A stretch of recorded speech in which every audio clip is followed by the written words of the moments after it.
আসসালামু আলাইকুম প্রিয় দর্শকবৃন্দ, আপনারা সবাই কেমন আছেন?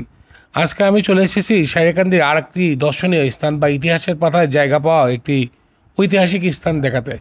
আপনারা হয়তো অনেকেই জানেন না, সারিয়াকান্দিতে কিন্তু একটা জমিদার বাড়ি ছিল বা জোতদার বাড়ি ছিল।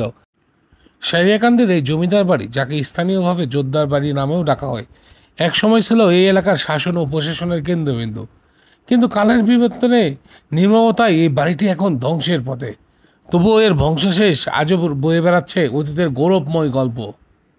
এই জমিদারি ইতিহাস শুরু হয় নাটোরের জমিদার জ্ঞানদা প্রসাদ শুকুলের হাত ধরে। তিনি ছিলেন এই অঞ্চলের প্রধান জমিদার। তার মৃত্যুর পর তার ছেলে বরদা প্রসাদ শুকুল জমিদারি দায়িত্ব পান। কিন্তু বরদা প্রসাদ তখন নাবালক হয় জমিদারি পরিচালনার ভার পড়ে তরণীকান্ত রায়ের কাঁধে। এই সময় কাশী রায়ের জোতদাররা এই অঞ্চলে প্রশাসনিক ও অর্থনৈতিক কার্যক্রম নিয়ন্ত্রণ করতেন। এই গল্পে আরেকটি মোড় আসে বরদা প্রসাদের মেয়ে মনোরমা বালা দেবীর মাধ্যমে। তিনি বিয়ে করেন কাশী রায়ের বড় ছেলে উপেন্দ্র রায়কে, যিনি পরবর্তীতে সারিয়াকান্দি সরকারি বালক উচ্চ বিদ্যালয়ের একজন সম্মানিত সহকারী শিক্ষক ছিলেন। বাস্তবতা কতটা কঠিন এবং নির্মম! আজ থেকে 50 বা 60 বছর আগেও এই বাড়িটি কতটা হাস্যোজ্জ্বল ছিল, কতটা মানুষে ভরা ছিল। এখানে থাকতো অনেকগুলো পরিবার, অনেকগুলো সদস্য। হয়তো এর চারপাশে অনেক আনন্দ, অনেক কিছু স্মৃতি এই বাড়িতে বয়ে আসে। আজকে শুধু কালের সাক্ষী হয়ে দাঁড়িয়ে আছে একটা ভাঙ্গা স্তূপ হয়ে।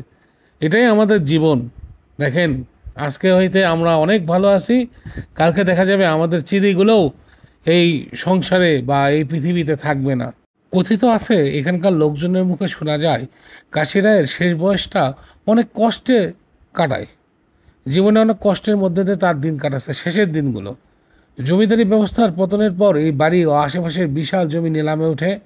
তখন মনোরমা বালা দেবী তার বাবার কাছে অনুরোধ করেন এই বাড়িসহ প্রায় 156 বিঘা জমি ফিরিয়ে নেন। কিন্তু 1947 সালে যখন দেশভাগ হয়, তখন এই সম্পত্তি ফুলবাড়ির মাঝবাড়ির দবির উদ্দিন এবং তার ভাইদের কাছে পাওয়ার অফ অ্যাটর্নি দিয়ে 3,500 টাকার বিনিময়ে তারা দেশ ছেড়ে চলে যান। আজ এই বাড়িটির যে অংশটুকু টিকে আছে তা কেবলই অতীতের একটি স্মৃতিচিহ্ন। দেওয়ালে ফাটল, ভাঙা পিলার আর ঝরে পড়া পলেস্টাররা সবাই যেন মনে করিয়ে দেয় একটি হারিয়ে যাওয়া যুগের কথা। তবুও এই জায়গাটি একটি আলাদা মোহ আছে। এখানে দাঁড়ালে মনে হয় যেন ইতিহাসের পাতা থেকে কোনো গল্প জীবন্ত হয়ে উঠেছে। আপনি যদি এই ঐতিহাসিক স্থানটি ঘুরে দেখতে চান, তাহলে বগুড়া থেকে সারিয়াকান্দি যাওয়ার পথে ফুলবাড়ি স্ট্যান্ডে নামতে হবে। ফুলবাড়ি স্ট্যান্ডে নেমে 10 থেকে 15 টাকায় অটো ভাড়াতে যে কাউকেই বললে হবে যে জমিদার বাড়িতে যাব, তাহলে এখানে নিয়ে আসবে। তবে মনে রাখবেন, এটি এখন ব্যক্তিগত সম্পত্তি, তাই এখানে আসার আগে অবশ্যই মালিকের কাছ থেকে অনুমতি নিতে হবে।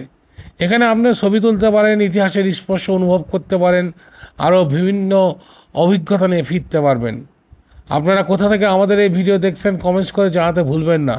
আর যদি আপনি বা আপনারা পরিচিত কেউ এই জমিদার বাড়ির বংশধর হন অথবা এই ইতিহাস সম্পর্কে আরও সঠিক বা বিস্তারিত তথ্য জানেন, তাহলে আমাদের কমেন্টস করে বা ইনবক্সে জানাবেন। আমরা চাই এই ইতিহাস আরও সঠিকভাবে তুলে ধরতে, কারণ লোকমুখে শোনা গল্প কিছু ভুল থাকতেই পারে। আজকে আমি এখান থেকেই বিদায় নিচ্ছি। আমাদের সঙ্গে থাকার জন্য ধন্যবাদ। ভিডিওটি পছন্দ হলে অবশ্যই লাইক, শেয়ার আর আমার পেজটি ফলো করতে ভুলবেন না। আবার দেখা হবে নতুন কোনো গল্প নিয়ে, নতুন কোনো জায়গায়। আল্লাহ হাফেজ। আপনারা দেখতে থাকুন।